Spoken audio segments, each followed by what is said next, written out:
लग्नाचे दागिने म्हणजे श्रीमंत पेशवाई दागिने, नाशिकचे सुप्रसिद्ध सराफ मयूर अलंकार सराफ। ताज्या बातम्यांसाठी नाशिक न्यूजच्या YouTube चॅनलला सबस्क्राईब करा आणि बेल आयकॉनला प्रेस करा।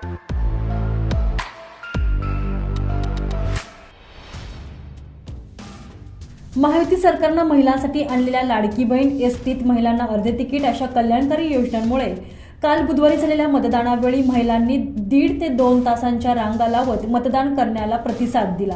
गेल्या वेळी 48.35% महिलांचं मतदान झालेलं होतं। यंदा त्यात 9.8% वाढ झालेली आहे। 57.43% महिलांनी मतदान केलेलं आहे। त्यातच शासकीय पातळीसह विविध संस्था संघटनांनी केलेली जनजागृती आणि झोपडपट्टी भागात मतदानाच्या अखेरच्या 1 तासात झालेले लक्ष्मी दर्शन हे देखील मतदानाचा टक्का वाढवण्यासाठी पूरक ठरलेलं आहे। आता 4ही मतदारसंघात वाढलेले हे मतदान महायुतीच्या का महाविकास आघाडीच्या पथ्यावर पडतं हे उद्या स्पष्ट होईल। Bureau report, Nashik news, Nashik.